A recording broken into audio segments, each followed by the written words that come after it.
She worth it. She worth it. She worth it, worth it.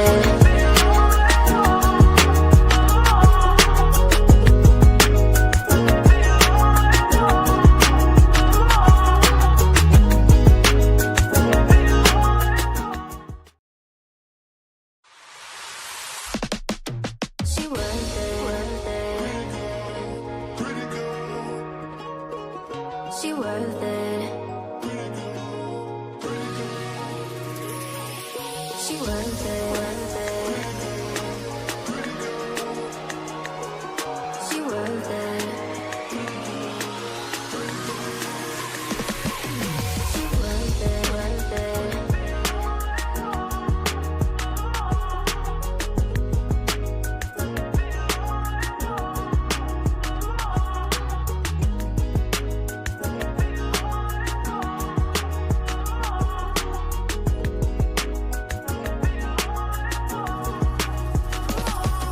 She worth it, worth it. She worth it. She worth it, worth it. She worth it. She worth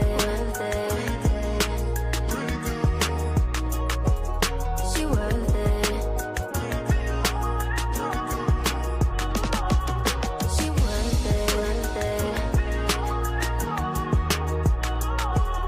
She worth it. She worth it, worth it. She worth it. She worth it, worth it. She worth it. She worth it. Hey, good evening, and welcome to the Girl Talk Sunday podcast. I am your host, Sandi BestLife Jones, and my mission is to help women just like you discover the purpose and the plan for their life through honoring God, honoring their body, and owning your worth. Yes, we are a faith-based platform, but all who come in peace are welcome. Hey, y'all. It is so good to see everybody. I am seeing people in the comments already. Listen, we are going to have a fantastic show today. I am blessed and delighted to have my guest here tonight with me, Frankie Roe. I can't wait for you to hear her story. I have never personally met Frankie, but a really good friend of mine, Gabrielle Cleveland, shout out to Gabby, told me about Frankie, and she said, Miss Sandi, you have to bring Frankie on your show. People need to hear her story, and they need to hear about the work that she's doing right now. And so I reached out to Frankie a few months ago, and we were finally able to pin down a date, and she is here. She's in the green room right now. I'm going to bring her out in just a few minutes. But before I do, I'm going to ask you, please share the live if you're watching on Facebook or YouTube. Share the live. Like the video. If you are on YouTube and you value the work that I do, go ahead and subscribe to my channel. It is a free way to support the channel and to make sure you don't miss an upload anytime that I go live. So do that for me now. Go ahead and share. I see some of you in the chat right now. Thank you so much for watching on YouTube. As you know, I am trying to grow my following on YouTube and trying to help the algorithm pick up BestLife TV. So every time you watch on YouTube, you help me inch towards building that following on YouTube. So thank you so much. And thank you to my Facebook family. Y'all know you are my family. And speaking of family, I pulled the family card today. And I tagged my cousins, my sister on my post about tonight's show. I was like, listen, if you are tagged right now, it is because we are family. I just need y'all to carve out 1 hour today for your cousin, sister, bestie. Just 1 hour. And I think they're going to come in. At least I hope they do. They said they would. So I'm excited to be here. Thank you so much for joining us. I want to make sure I tell you what I'm wearing tonight. Tonight is all about Amazon. Is it all Amazon? Yes, everything is Amazon. My rings, bracelets, everything but my watch. I wear the same watch every time. It's my Bulova. But everything else is Amazon, including my jacket that I just got the other day. I love, listen, I don't go to the mall. I have been shopping Amazon for years now since the pandemic. So I don't go to the mall. And it's not that the mall doesn't have nice clothes. I don't know. I have an aversion to the mall. It's too many people. I did go to the mall on Saturday because I went with my daughter to take my grandbabies school shopping. And that's the only reason why I was at the mall because normally I don't go to the mall, but they wanted to go to the mall. So we went. But I pretty much shop online for all my clothes, my jewelry, everything. I probably do need to get out of the house more. I was having a conversation about this with a friend of mine the other day, and I do. I need to get out more, but it won't be anytime soon. As a matter of fact, I just talked to my mother about that today because she said she had found herself like closing herself off from people. And she had to make an intentional decision to not do that. So she went and hung out with some of her sister friends today. And she said, Sandy, now you have to get out of the house, honey. You have to get out of the house more. You work from home. So I know it's very easy for you to just be at home, but you have to get out. So I told her that I would make more of a concerted effort to get out of the house. And I meant that. I would never lie to my mother. So I am. This week, I'm going to get out of the house. I'm going to do something on my lunch break every day this week. And I'll probably take y'all with me. So be on the lookout for that. I'll probably go live when I go somewhere on my lunch. We'll see. All right. I promise I will. This week, I'm going to get out more. All right. So did everybody share the live? If you are in the chat right now and you shared the live for me, please let me know. Put it in the chat so I can see it. I want to make sure that everybody knows we are live.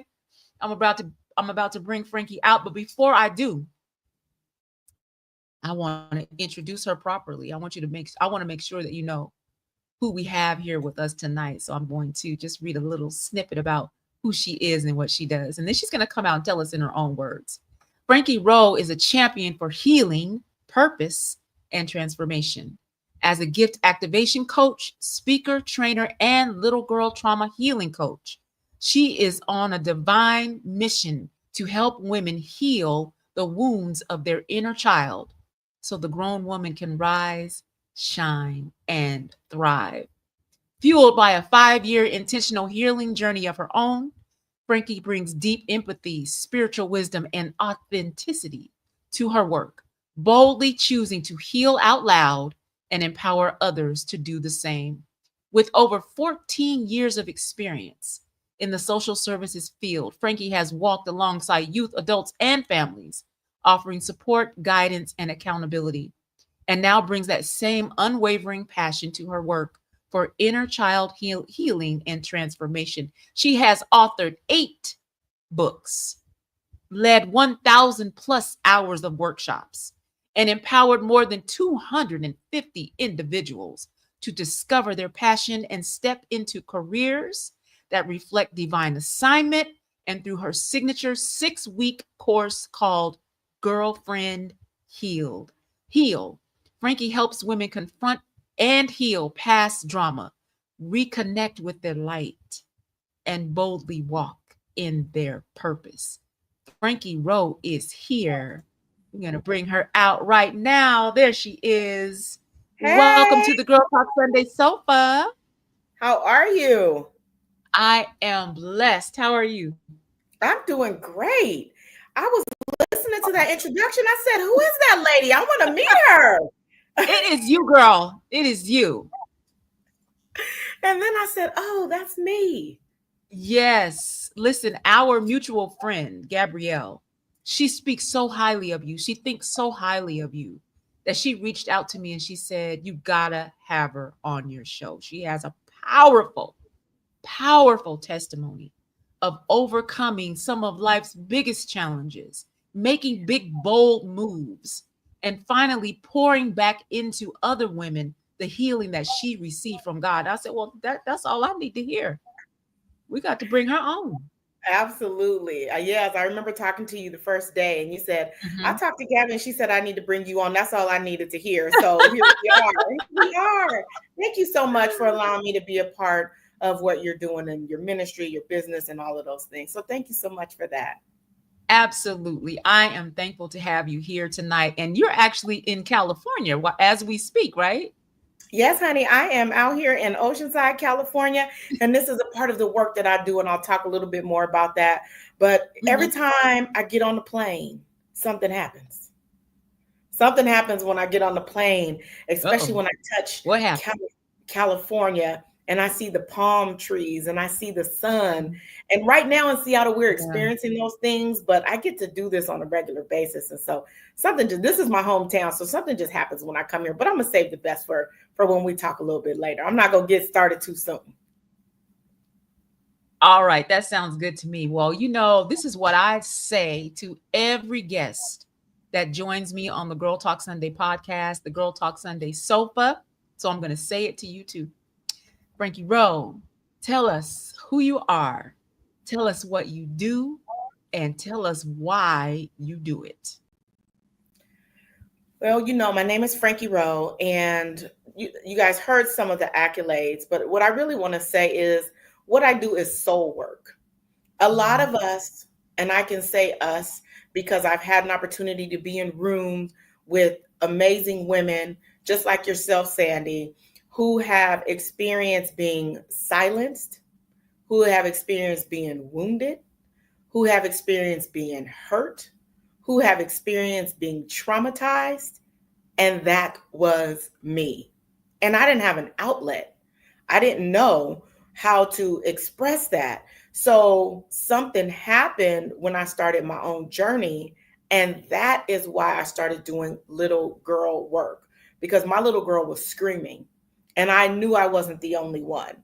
So what I do is little girl trauma healing, do that in group coaching with amazing women. I'm also a gift activation coach. So one of the things that I can see from a distance is I can see potential and I can see gifts in everybody, but it's specifically women, because we don't identify that. We will brush over something that is so innate within us and it is amazing to other people, but it's just like, oh, I just do this little thing. And it's like, no, you do that thing. And so I'm a gift activation coach. So if you get in a space with me or you get around me for a short amount of time, I'm going to pull that out. And so I'm a gift activation coach, little girl healing trauma coach.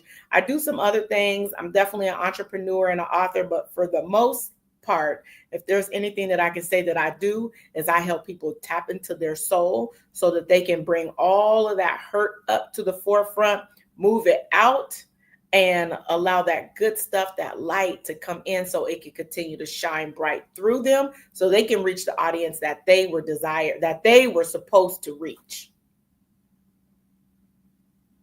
Awesome. I love it all. One of your biggest messages is women especially, need to learn how to heal out loud. Tell us what that means, and talk a little bit about why most women choose to heal silently. What is that about? But tell us why it's important to heal out loud too. Well, when I started my journey in 2020, I was doing the work and I very clearly God say, I want you to heal out loud. Mhm. And I was like, what does that even mean? And I had came back from a session that was so intense, but it was a breakthrough for me. And I literally heard God say, post it on Facebook. Now, anybody Mm. who knows me and knows me very well knows that that is not my norm. I am not going to be posting my personal business on social media. Like, that is just not the norm for me. But I heard God say it. And when I tell you, Sandi, the people who responded to that post and was like, this is what I needed. People were saying, I'm crying right now. This girl was like, this is the breakthrough that I needed. And I'm like, I was kind of frozen. I was like, uh, whoa. And what transpired from me posting and sharing my one-on-ones with my therapist and sharing it from how I received it and how it resonated with me, people started reaching out to me and asking me, who's your therapist? We want to know more. Like, they were trying to, like, literally, I'm like, okay, this is my therapist. I told my therapist, people want to talk to you. She's like, why? I'm like, I'm posting what's happening on social media. And she was like, oh, okay. I mean, I even had men reaching out and saying, what's your therapist's name? And some time went on and people were still asking me and saying, I think I should get in therapy. I mean, literally, I have friends that I'm close to who are watching my journey and they're in therapy right now because of me healing out loud. And so I knew it wasn't about me because that's not who I am. So I said, okay, I'm going to do it. I'm going to let it go. I'm going to let it go. And what I've witnessed has been amazing. What would you say is the most important healing work that you've done? That one thing that you needed healing from, because we all have a plethora of things that we need healing from, but that one thing that you were able to heal that kind of catapulted you into the work that you're doing right now? I would say my father wound. Mm-hmm. My father wound of not receiving validation, not receiving the love that I thought that I should have, unpacking, physical abuse from my dad. In my day, when I was growing up, you didn't talk back to your parents, and I was just a very adventurous and rambunctious child. And I did what I wanted to do with the first thing that came to me. I was just being a kid, and they didn't have any appreciation for being a strong-willed child. So as a result of that, I got punished. Girl, you don't go sit down. You and your will need to go sit down. Listen, okay, children are to be seen and not heard. Okay, so going over there with that. And it really took me some time to figure out where that came from. And so that was probably the biggest thing. And I want to go back and answer part 2 of that question that you asked, was why don't women, why don't we talk about it? Why don't people, talk about their trauma or heal or go through that process? And a lot of it is because our parents didn't. So it's generational, it's passed down. And it's like, people are like, I don't want to go, sit on the couch. I don't want to go talk to them people. I'm not telling nobody my business. And so that stuff is handed down to us. And really what we're learning is to continue to perpetuate generational trauma. Yeah. I agree 100%. And it's interesting that you said it was your father wound that needed the healing the most, because I just had a conversation with a friend of mine about the mother-daughter wound.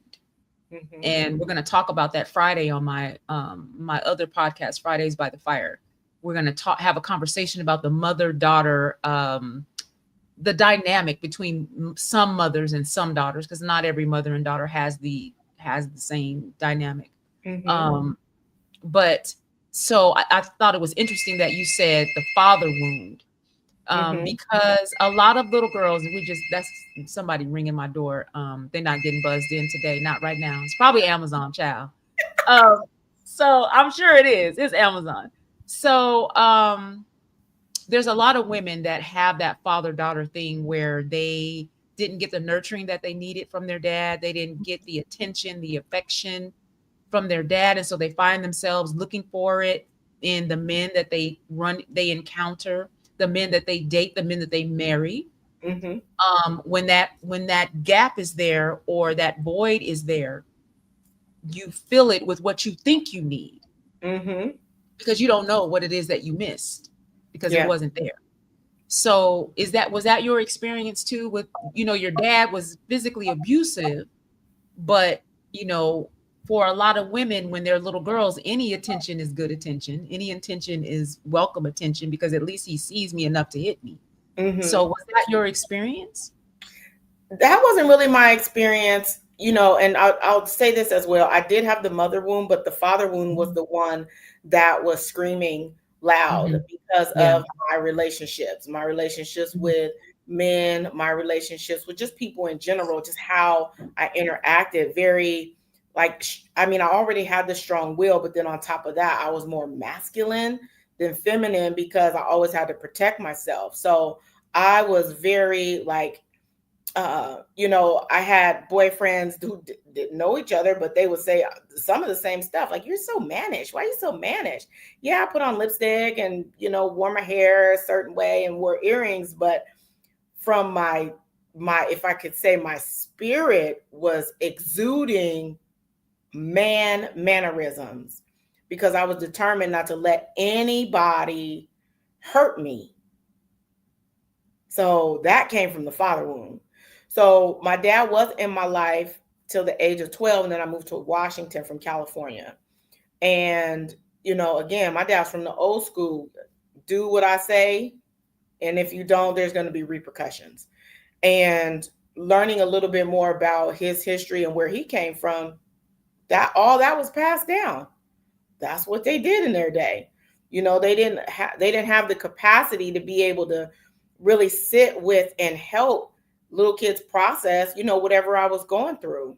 So I learned a lot by doing that work with my dad, and I mean, with my therapist around my dad, because the way it showed up in the relationships was one of the things that I said to my therapist is, I didn't grow up with my dad, but I lived with my dad, if that makes sense, right? So the boyfriends were very similar to my dad.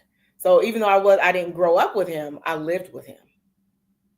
And she was like, "Woo, I never heard that one before." And I was like, "It's the truth."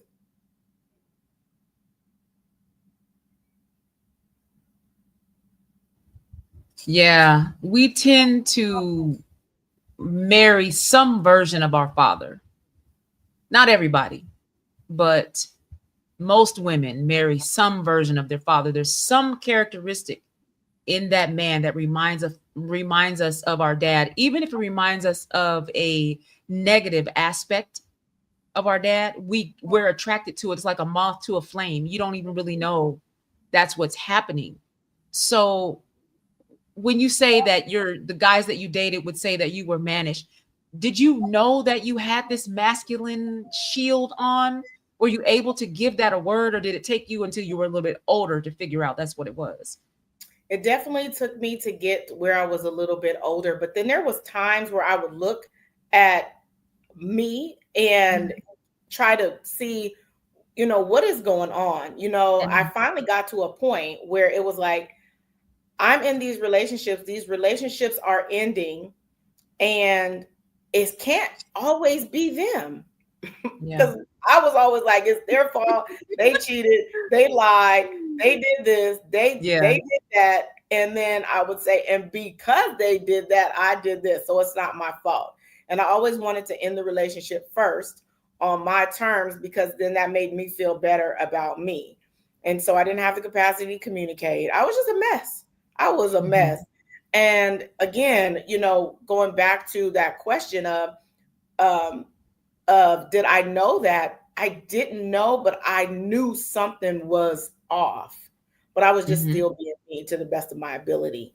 And, Mhm. it was this constant need for attention, constant need for validation, constant need for all of these things. But then I was the exact same person who didn't feel like that's what I was looking for. So I was in denial about what I was really seeking from these relationships, which Mhm. then put me in a whole nother category to rationalize why I did the things that I did. It was just a revolving door of chaos.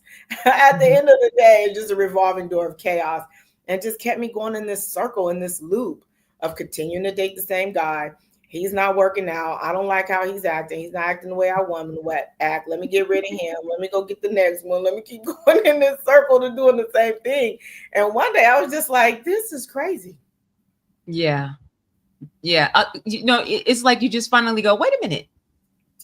Am I the common denominator in all of my problems? Could it Oh man. possibly be me? Did Oh, you have that come to Jesus moment with yourself? I did, and it was about probably like five, maybe 6 years ago, right before I started my journey, where it was like, okay, I these guys can't. I mean, yes, they've done some real hurtful and real foul and real disrespectful things. Mm-hmm. However, the common denominator in all these relationships was me. So, Yeah. what is the issue? So, I literally was like, and then some other things started happening too. I started having some emotional reactions to things that seemed abnormal to me. And I was like, something's got to give. I'm going to therapy. And thank God I had other women and people around me who were talking about it openly. And so it Mm-hmm. wasn't so taboo for me to go and do it. And so I went and ran, beat down the door to go talk to someone because I wanted to figure out, I wanted to talk about these emotions and things that were going on with me so that I could get to a point where I could start to have some relief. Mm-hmm. Mm-hmm. I'm Mhm. curious, what was your relationship like with your mother? So me and my mom, we weren't really close. Mm-hmm. I was raised by my grandmother. My mom was around, but for the most part, I was raised by my grandmother. And so my Mm-hmm. mom had her own issues that she had to deal with. Yeah. And my grandmother stepped in. And then by the time my grandmother passed away, I was grown, but I had already moved out of the house. So Mm-hmm. I was living on my own, doing my own thing. Mm-hmm. Mm. So, did you have the same type of wounding as a child with your mother, or was it a little bit different? It was different in the sense of I didn't know that I had the mother wound until I got a little bit older, Mm-hmm. when I would see people with their moms and Mm-hmm. I would be like, dang, I don't have that. And people like, my mom's my best friend. Me and my mom, we go out to eat together. We go shopping together. We do this, we do that. And that's when I realized, wow. And the more I was around people who had those relationships, Mm-hmm. the deeper the wound, it was just like, Mm-hmm. it was bad. It started really, and it was then I realized, wow, I missed out on something.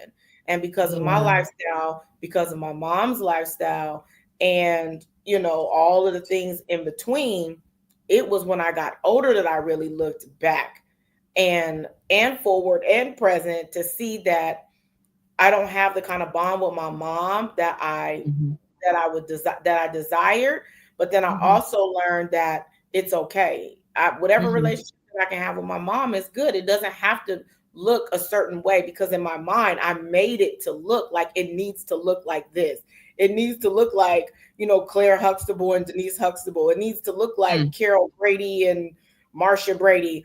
But that just wasn't Right. my reality. And so when I Yeah. came to a conscious decision that it is what it is, then I was able to release that. I was able to release my mom and I was able to release myself because I started asking her Mm-hmm. questions and talking about Mm-hmm. this. I didn't just let it get swept under the rug. But then, even after the conversations and the questions, and she answered them honestly or to the best of her ability, it made me take a look at me and what I need. And so, Mm-hmm. conversations started happening around the conversation or the one-on-one that I was having with my therapist around reparenting.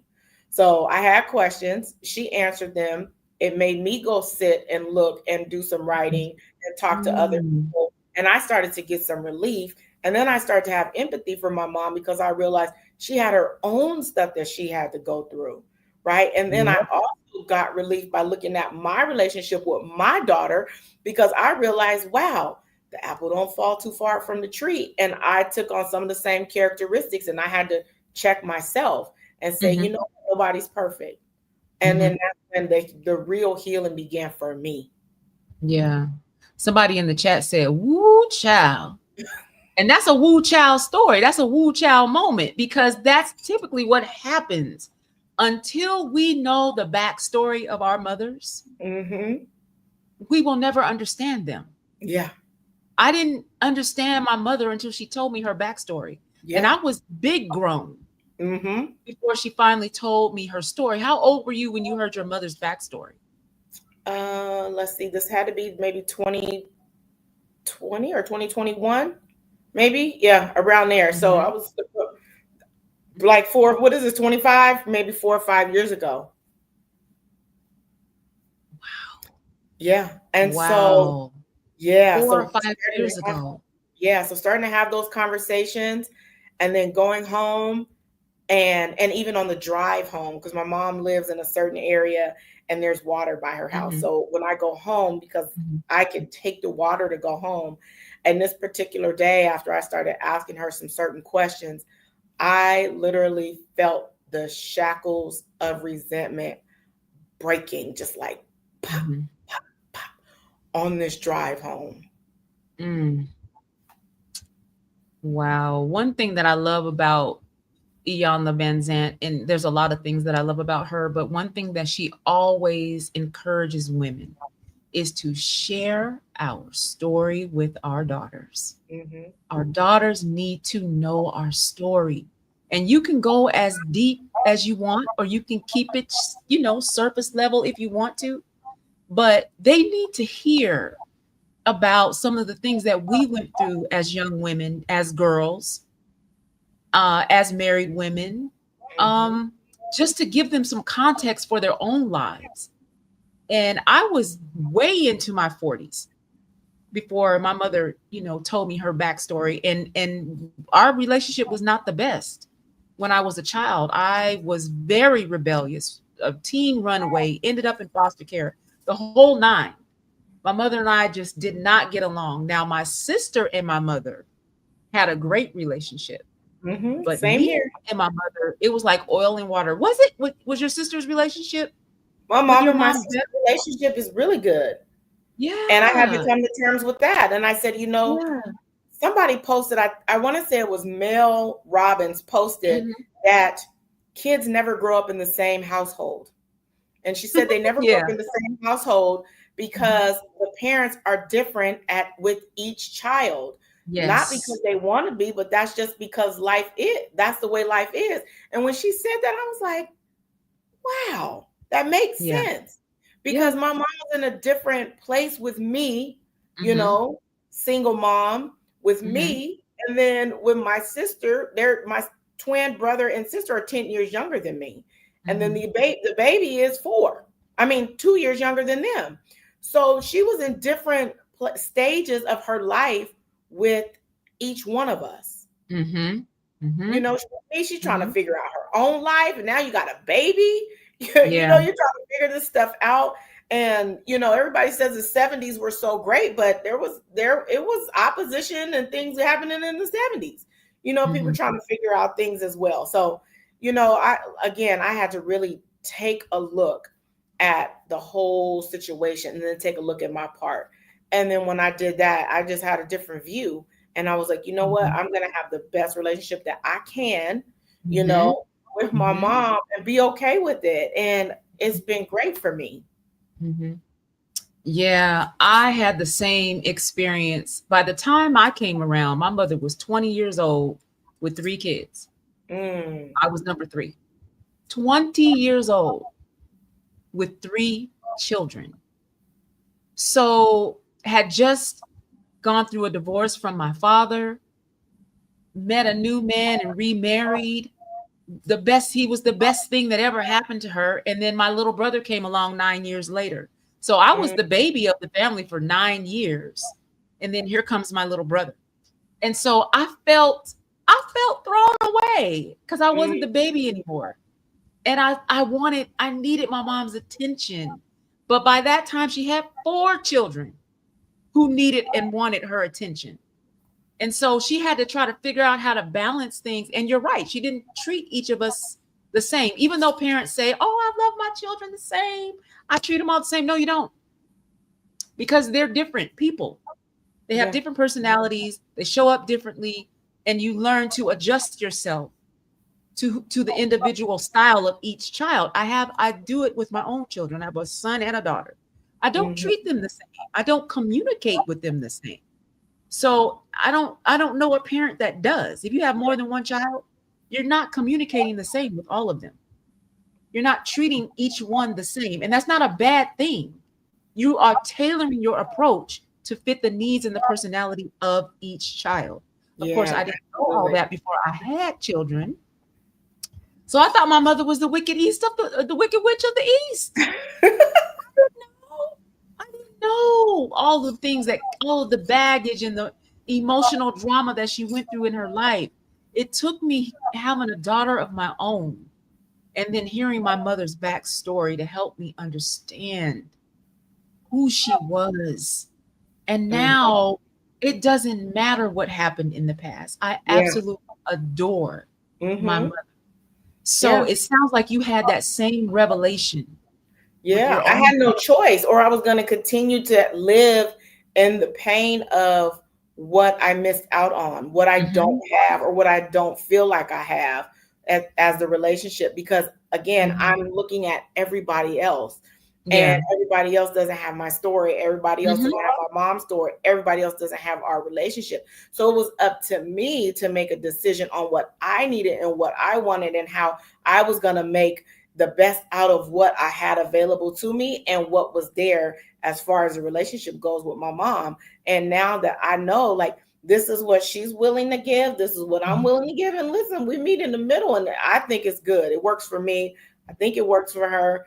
And, it's the best. And so I just give, a huge kudos to my mom just for continuing to walk things out, because it's not easy, Yeah, and then yeah. you look at your children, and you say, for me, even just looking at my daughter, we have a relationship, we're working on making Mhm, it stronger, but mhm, I am determined. I'm like, I don't care what we got to do. If we got to go sit in the therapist's office, we're already scheduled. We're not on the calendar, but my pastor knows, she mhm, knows, and I mhm, know that we're all going to sit down and have a conversation soon. So mhm, it's just breaking those generational traumas and letting it be mhm, known that, listen, sometimes you need a mediator.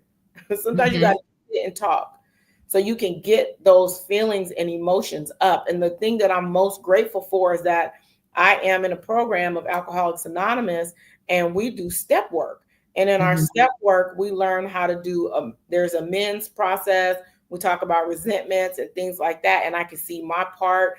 So when I get ready to step into these places, I've done some work around this as well from another standpoint, because they ask mhm, different questions than the therapist asks. So I've mhm, been able to do some work on both ends. And so when I see that work coming together, it's like, wow, okay. And I just continue to keep doing the work, because as I'm doing the work and I'm sharing with other people, what happens is I start to I'm still doing work. I'm still continually in the work. And so other people can see that work. And that's what makes me feel like, okay, I know, I got to keep on pressing and doing this work, because the people that are attached to me, the people that are connected to me, they're going to be doing this work too. And I want to be there to support them the best way that I can. I cannot stop.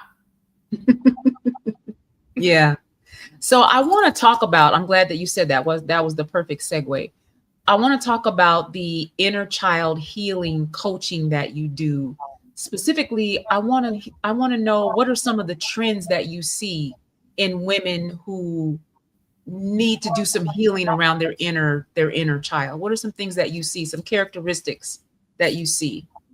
Oh, honey, I don't know if we have enough time, but let me go. Let me go. Okay. So Yeah. definitely relationships, Mhm. relationships with men or partners in general, relationships with their self, that self-love, that self-worth, that self-esteem, those are all issues that I had as well, not being able to really genuinely love yourself.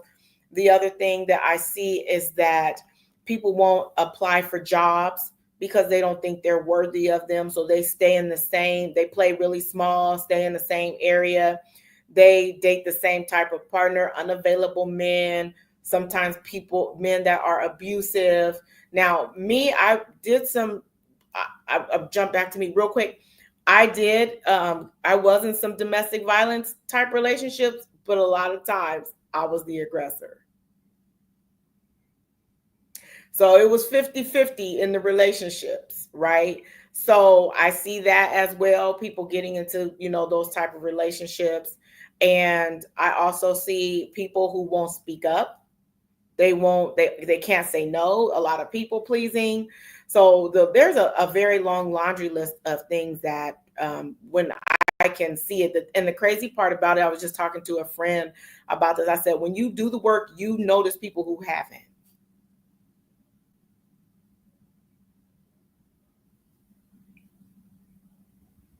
Yeah, you can see it.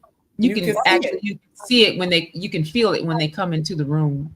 Mm-hmm. Um, do you feel like women who need to do some inner child healing are more likely to indulge in substances to try to like self-medicate some of that Oh, trauma, yeah, some of that pain? definitely. That was the case for me. I Yeah. didn't know that's why I was doing. I wasn't like, I'm gonna take this drink because I Mhm. am an emotionally wounded child. Mhm. It just Mhm. was like, oh, I now am taking this drink and now I can communicate. I can tell Mhm. you that you made me mad. I can tell Mhm. you that I don't like you. But Mhm. then when I don't take this drink, now I go Mhm. back into my shell. Mhm. So I didn't know that's what was happening. But then I realized, oh, now I can talk. Now Mhm. that I'm thinking, oh, now I can talk when I'm, smoking weed or taking pills or whatever it is, because those are my drugs of choice. So for Mhm. me, that's when I was able to be this person now that I have invented this mask that I'm wearing, because the person that I was, I don't really want to be her because she's too quiet. She let people treat her any kind of way. And before you Mhm. know, I have an addiction to drugs and alcohol because I Wow. need that so that I can communicate with people. Mhm. Wow. So you needed the drugs and the alcohol to communicate. Hmm. Otherwise, you would shut down and withdraw and not Hmm. say what you really needed to say. Mm-mm. Nope. And Wow. it goes back to, and I found out where that came from. So I needed to get to the root of that because I didn't know where it came from.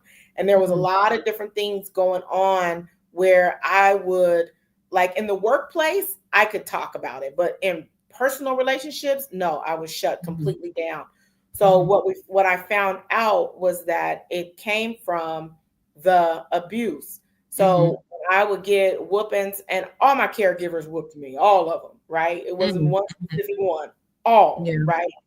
And I realized they would say, shut up, quit crying before I give you something to cry for. And I remember the day that I stopped crying. Mm. And I didn't cry anymore until I had 8 years in recovery. I have 16 years in recovery. So for 30 years, I really literally did not cry So you unless it just was like shut a all the way blow. down. Yeah, unless it was a blow up type of cry.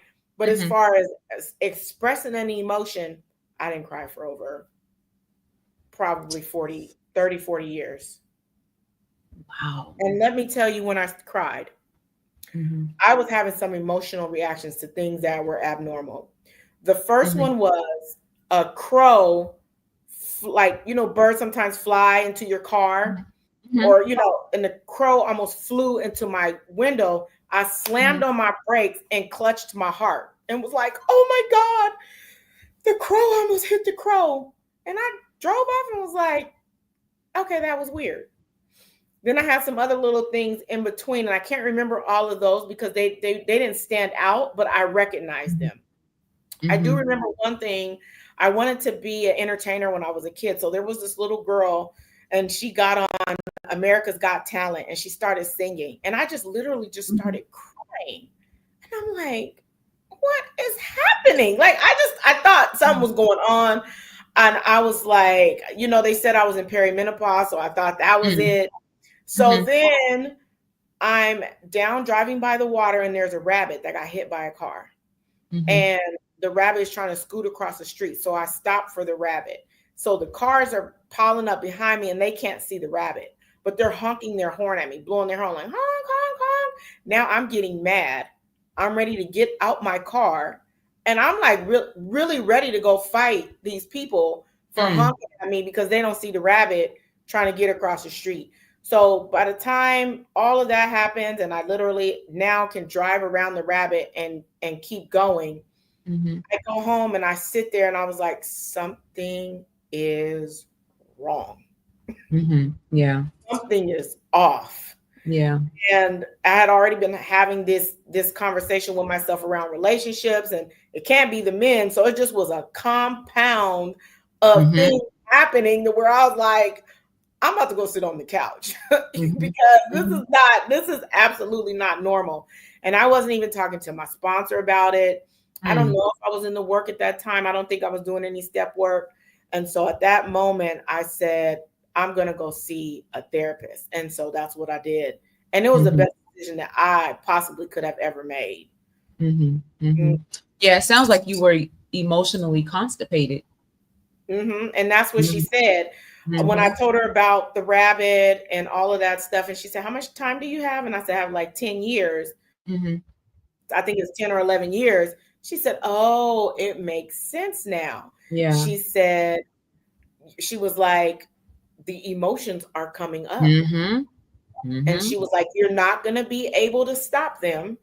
She Mm-hmm. was like, so let them come up, learn how Mm-hmm. to manage them. And that's when I started going beyond her therapy and started doing my own research. And that's how I found out about inner child healing. It Mm-hmm. wasn't with my therapist. She was talking about reparenting. I went home and looked up reparenting, and it Mm-hmm. led me down this rabbit hole. And I went down this rabbit hole for about 90 days. I was telling her stuff about inner child healing. She's Mm-hmm. like, yeah, I heard about it before. And I like literally bought this workbook online, gave her the workbook. We're doing the workbook together. And it was just like, oh, it was just an emotional release that Mm-hmm. and that I needed. And I said, do other people know about this? Because I just Yeah. started talking about it on social media, talking about it with friends. And that's really when the journey started. That's when the journey started. Like, I know I'm not the only one. So is that when you began to create the Girlfriend Heal 6-week course that you have? Well, I continued my work. I finished Mm-hmm. the workbook with her. Mm-hmm. And then I started doing another workbook on my own and a Mm-hmm. journal on top of that.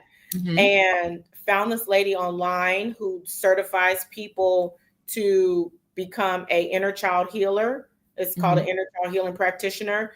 So I Mm-hmm. found her and went through her training. And then I went through another training, then became certified as an inner child healing Mm-hmm. practitioner. And so that's when I was like, well, I have to do something. I have to talk to other ladies about it, because I had posted on social media that I was using this workbook. And I Mm-hmm. said, I want 2 or 3 ladies to come into just a Facebook group with me, just so that we could talk about it. That's how it Mm-hmm. started. I said, I Yeah. just want to talk about it. And I said, who would be interested? And when I tell you, that chat lit up, it was like 20 women in that chat. Mm-hmm. Like, Yeah. me.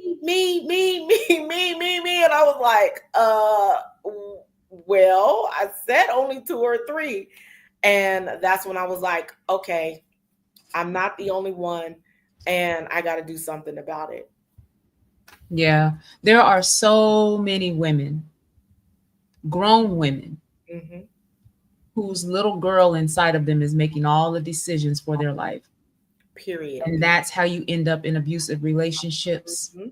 That's how you end up with substance use concerns, mental health challenges, all of the things that put up a wall between us and our purpose, is because that little girl in us still needs to be nurtured and healed so that we can step into our grown woman era and start to realize what it can look like for us when we make decisions from a grown woman's state of mind. Mm-hmm. But there's some healing work that has to take place before you can do that. And that's why I'm so thankful for the work that you are doing, because there's just so many women. We both work in the social services field. I have clients on my caseload right now, 40, 50-year-old women who are just out of their minds right now, Yeah. because for whatever reason, they didn't have the mother-daughter dynamic that they needed growing up. And so now they're parents of girls, and they are perpetuating the stuff that happened to them in their childhood with their own daughters and they don't realize it. That's how generational curses work. That's how generational trauma works. You don't even know that you're doing it because you're on autopilot. You don't even know how wounded you are. You just think this is the norm because this is what I saw. Yeah, and it's designed to be that way because each one of these people has a purpose. So the design is right. The design is for the enemy to rob them of their childhood, make them believe they're not worthy, that they are they don't mean anything, they have no value, so that they can get further and further and further away from the purpose in which they were put here on the earth. But just like it says, right? Just like it says in Genesis, and I can't even call which one it is, but I'm talking about the story of Joseph, right? When they threw Joseph in a pit, right? Because all of these, when we think about even just the brothers, right? All of the things that the brothers did, all of those brothers equal something, right? Whether it's bullying, whether it's name calling, whether it's abuse, That's physical, good. sexual, mental, emotional. So if we want to really break it down, listen, each one of those is something. But at the end, Joseph said, "You meant it for evil." But God meant it for good, because we have to get to a point where we take all of that pain, right, and turn it into purpose. And God already knows what's going to happen. That's why each one of us is connected to certain people, because they're going to be connected to that thing that's going to help them become free. Woo, girl, that was good. That was good. Now, talk to me about how women can access the 6-week course, Girlfriend Heal. Where do they need to go? So you can find me on Facebook or LinkedIn at Girlfriend Heal. You can go to girlfriendheal.com and you can connect with me. We do have one coming up in January. And I also I'm getting ready to roll out a membership as well, so you can stay connected with me and some other amazing women doing this work. So you can look on Instagram, or you can look on Facebook and find me at Girlfriend Heal, and then click the link in my bio, and you can get a free assessment to see if your little girl is running your life. Because for most of us, listen, that little girl, honey, she is doing her due, because she's trying to be seen and she's trying to be heard. So that assessment will allow you to see if that's happening. And touch on this, Frankie. Does the healing work mean that you throw the little girl away?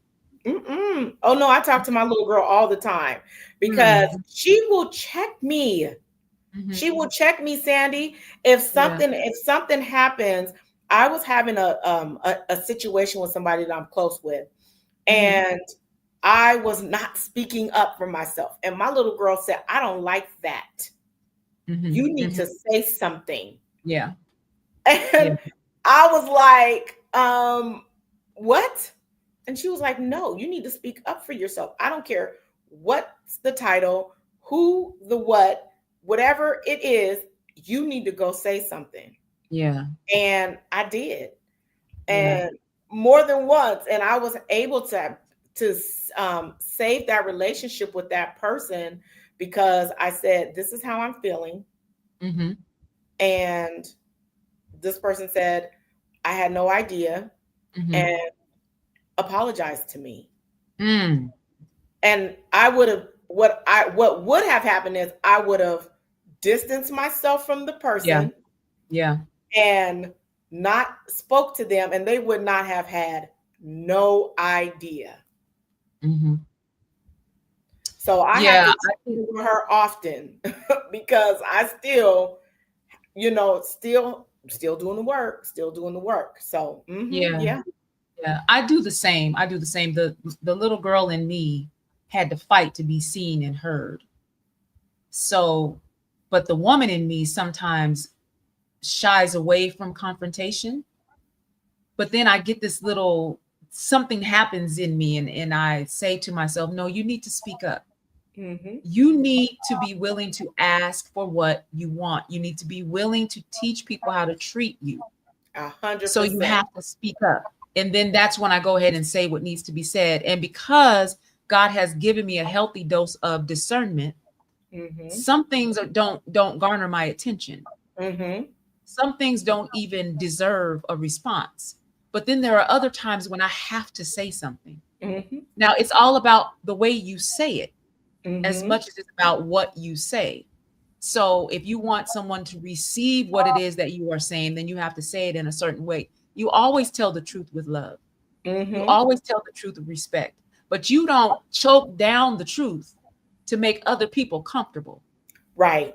Yeah. Right. And something Mm-hmm. happened to me when I turned 50. I don't know what it was, I but think with all of us, right? It's like, you know what? I'm not, if I'm going to be in this shell is yeah. going to just be a fully complete, authentic shell, right? Yes. Yes. And the other thing, too, that I could say is I had to make a decision to, if me and my little girl were going to be a team, that Mhm. I had to allow her to speak and then I had to Mhm. move forward because every Mhm. time I share who she is, I get to grow up just a little bit Mhm. more. And I'm not Mhm. growing up to be grown up, right? Because what I'm growing up to do is I'm growing up to enjoy my feminine essence of who I am, but then I get to have my fun and my Mhm. play. And, I walk around dancing, and you know what it does? It Mhm. gives other people permission to have Mhm. joy, even if I'm that happiness or joy for them for Mhm. 2 seconds. And I just Mhm. walk around dancing and singing and just enjoying who I am. And it gives the little girl permission to be like, okay, this is cool. Mhm. I like this. Mhm. I'm having Mhm. fun. And Mhm. and it sends just a wave, it sends a message to me that okay, I'm in the right place, doing the right thing. And Mhm. so yeah, you're always going to be connected to that little girl. She's always going to be there. She's going to be doing one of two things: giving you a hard time or giving you a good, or she's going to be okay with how you're moving around in the world. Yeah, and I feel like I shouldn't have to say this, but I'm going to say it anyway. We're not talking about speaking to spirits, Mm-mm. conjuring up spirits, alter egos, none of that. No, girl, stop. That's not what we're Mm-mm. talking about. We're talking about honoring that part of us that's Mm-hmm. still vulnerable, Yeah. that still needs healing, that still needs to know that we are loved, that part of us where our worth comes from. That's what we're Mm-hmm. talking about. We talk about the little girl inside of us. We all have it. Uh and some of us have healed that part of us to the point where we now understand and honor that part of us. But we Right. operate from the grown woman wisdom that we have now. That's what we're talking about. I Right. can just hear And I now want saying, to "Oh add my God, they're talking to alter ego." Child, no, no, that's and I want to add on to what you're saying too, not. because the little girl, she holds the memories. Mm-hmm. She Mm-hmm. holds all of those emotions and beliefs. And it Yeah. generally happens around a certain age, between the Mm-hmm. ages of 0 and 7, 8, 9, 10, Mm-hmm. around Mm-hmm. that time. Because for the most of the time, we were witnessing things with our eyes Mm-hmm. before we even had a voice. Yes, And then when we were able to put a that's voice it. to things, then we were told to Mm-hmm. shut up. So Mm-hmm. we never really Yeah. got an opportunity to express ourselves. So we took on everything. They say children are Mm-hmm. sponges. Absolutely. So they're Mm-hmm. going to soak up and take up everything.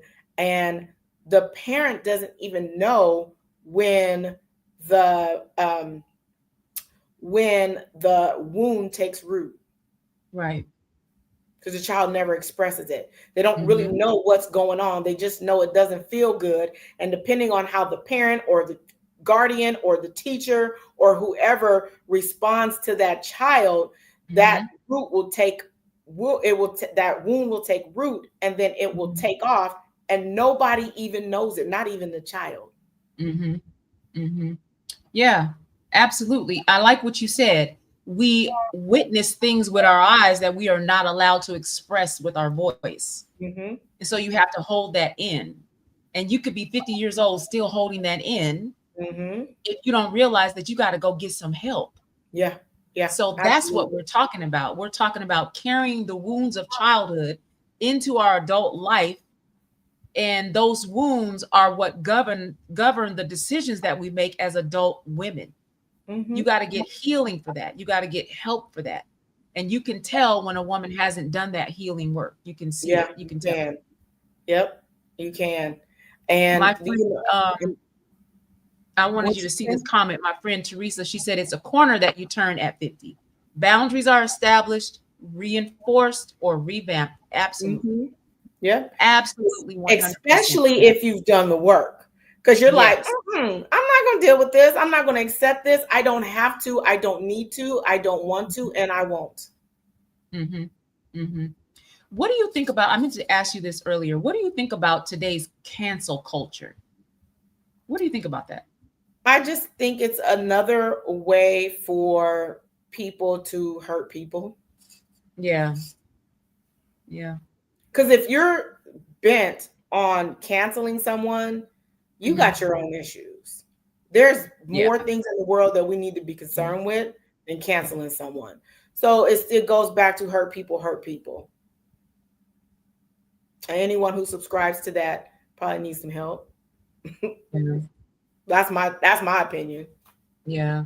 I was talking to I was talking to a good friend of mine, Debrina Jackson Gandy, and we were talking about the cancel culture. And she was talking about how friendships are so disposable Hmm. now.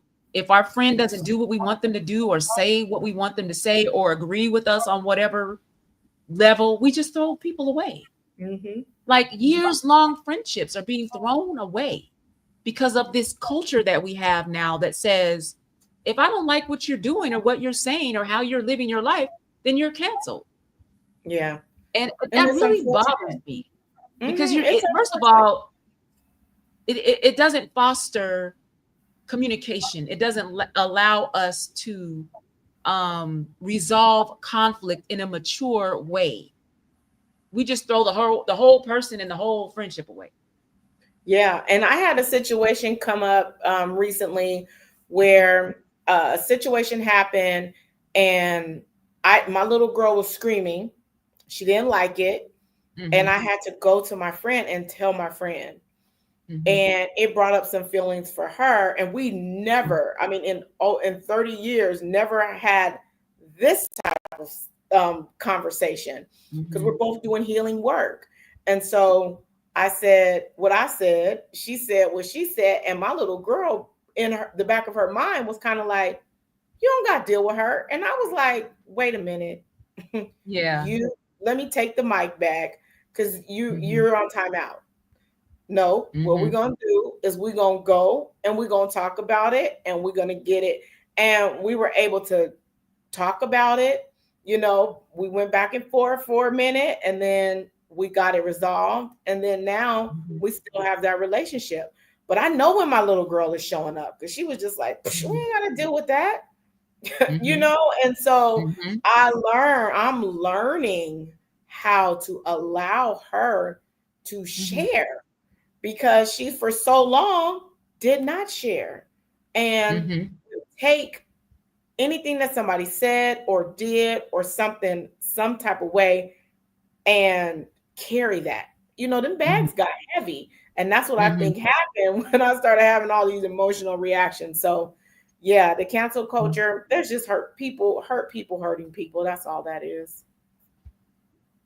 Yeah, that was a great analogy that you used. Like the little girl in you wanted you to throw that friend away because that's how immature people handle certain things like that, certain aspects of relationships and friendships. There's like, I'm not dealing with you. Bye. But then the grown woman in you said, wait a minute, I have an opportunity and a responsibility to speak up about how I feel so that my friend knows this is this is how what you're doing or what you're saying is affecting me. This is how I'm Hmm. experiencing you right now. Yeah. And then that friend gets to decide, okay, do I need to look at it and say, okay, maybe I need to make some changes in the way I communicate or the way I interface with you. Or the friend could decide, I don't care. And then that gives you your cue. Yeah. You have a choice then to Hmm. continue with that friendship and try to foster some kind of healing, or to start praying for that friend from the balcony and move on Yeah. with your life. Yeah, But absolutely. unspoken expectations can never be met. Right. So we have a responsibility to make sure people know what we expect. Mm-hmm. What do you expect in terms of communication with this relationship? Right. What do you Something expect that in had terms never, of the way we interface? Yeah. yeah, and it was something that never came up before for us. We've always been like two peas in a pod. And then this situation came up and I was feeling some type of way. And at first I wasn't even gonna say anything because I felt like it was so minute. But I'm Mm-hmm. like, Frankie, you always do that. You don't Mm-hmm. share what's on your heart. Yeah. And I had to do it. Like I had to do it because it kept me up one night. I couldn't Mm-hmm. sleep. And I was like, Mm-hmm. no, like I got to have this conversation. And so I Mm-hmm. was able to have it. And then, it just kind of got heightened, but then we figured it out. And then now, Mm-hmm. things are, back to normal. And I'm grateful because Yeah. she's an amazing person in my life. Yeah. But I also had to let that little girl share because she's so used to not sharing. She's been silenced for 40 years. Mm-hmm. Yes, I'm glad you were able to heal and preserve that friendship. Mm-hmm. Yeah, we got to learn how to have those kind of conversations that can be uncomfortable, but it needs to be said. We got to learn how to do that. And I think that the Girlfriend Heal 6 week train or not training, but healing course will teach women how to have those conversations with the people that we love because we Mm-hmm. are finally having the conversation with ourselves. And the part of us that we stopped loving because we didn't see it as lovable. Yeah, Does that make absolutely. sense? Yeah. And it's an Yeah. opportunity to really look at yourself, to Mhm. take a little bit of time. You can't heal everything in 6 weeks. It took Mhm. 20, Right. 30, 40 years. But what we Mhm. do is we come together and we talk about things and we cry and we laugh and people get to let their little girl out and really and be nurtured and loved in a very safe space. And so Yeah. Yeah. we've had two of the courses already and we're going to do it again in January. So I'm really Okay. excited because it just when women go through it and to see them on the other side just of 6 weeks, it is amazing. It is amazing transformation that happens in that short amount of time. And then I'm going to be Mhm. inviting them into the membership where they can keep that going. So that'll be coming out. I'll be launching that here pretty soon. I want to make sure that we amplify too a couple of your books. You have a journal and you have a planner. I want to make sure that I show that. Awesome. Thank you. Yeah, that's a 90-day Your planner. Girlfriend Heal 90-day planner. Hmm. And then you have the The journal. Girlfriend Heal journal. Hmm. All your books are available on Amazon. Yes, So absolutely. if you want to grab some of Frankie's books, you can go on Amazon. I have already ordered the planner and the journal. And if you want to get in touch with her to go through her 6 week course, you can go to girlfriendhealed.com. You can find her on Facebook. You can find her on Instagram. She is out there on all social media platforms. Yes, I think I'm gonna ma'am. go through the next course in January. I think I want to go through it with you. Okay. We would Yeah. love to have you. Yes, absolutely. Well, I want to make sure you see some of the comments in the chat because these women are engaged tonight. We have the Purpose Penthouse. She said, "Hey now, hey now." Who is this? Latasha Grant. She wanted to make sure that you know that she's here. Awesome. My good friend Teresa Gales is in the chat. Hi, Miss Talking Teresa. about haunting foolishness and mistreatment. She also said that sometimes those people were never really friends. Sometimes they are codependents in trauma. Trauma bonding is real. Some Hmm. toes need to be broken for healing to take place. Yes, and that's where discernment comes in. Hmm. That's where prayer comes in. That's where we Absolutely. ask God to help us to make the right decisions about the people in our lives.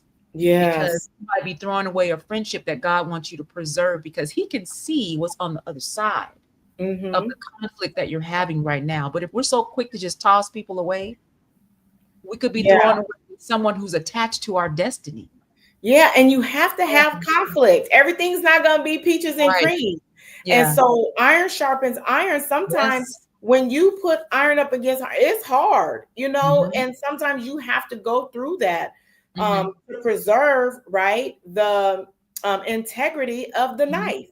And so Yeah. if you want to have a sharp knife, it has to go up against iron. And so, I look at it from the standpoint of I needed that at that time so that I could allow my little girl to speak on something that I thought was like this.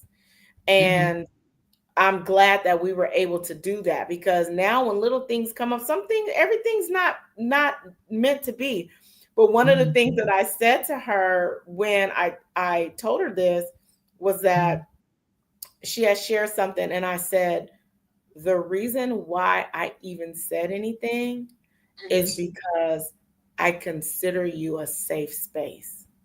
Yes. Yes. I wouldn't have been having that conversation with everybody. I might just kind Yeah. of blew it off, you know. But with this particular person, I said, Mm-hmm. reason why I said something is because I consider you a safe space. And so I Yeah. think that kind of broke the ice. And then where we were here a little bit, it just was like, shh. Mm-hmm. Mm-hmm. Yeah. Do you have friends in your life that serve a dual purpose, meaning they are that place for you to land, but then they're also that sandpaper that kind of smooths out those rough edges of you? Do you have friends that serve that dual purpose? Oh yeah, the Purpose Yeah. Penthouse. Yeah. Yeah. I do too. That's my Mhm. friend. And Latasha, listen, Yeah. I have some amazing women in my Mhm. life, and I am so grateful for them, Yeah. because Yeah. I'm a piece of work, okay, all by Mhm. myself. And I need, somebody to say, no, you're wrong. Yeah. No. Yeah. And I'll be Mhm. like, ooh, okay. you know so yeah, I definitely have those people in my life, and I'm so grateful for them. I can't even get mad at them, because I'm like, ooh, okay, yeah, all right, I'm gonna get it together, thank you. Yeah, my daughter is that for me. I have really close friends that are too, but my daughter Hmm. is that for me. Yeah. She loves me with every fiber of her being, but when I'm wrong, she will tell me I'm wrong with love. Mm, She will. And it's one of the things that I admire, one of the many things that I admire about her the most. Her mm, her ability to just speak the truth, but in a way that is so sincere and so loving that you can receive it, even when it's hard, because she done spoke some hard truth to me. But I mm. wouldn't have been able to receive it from anybody else because I know Right. her heart. She came from me. And Mm, I know that she would never do anything to intentionally harm me. But there were yeah. moments in our relationship that I needed to hear the truth. And she gave it to me live and in color. Good stuff, good Mhm. job, daughter. Good job, Tay Tay.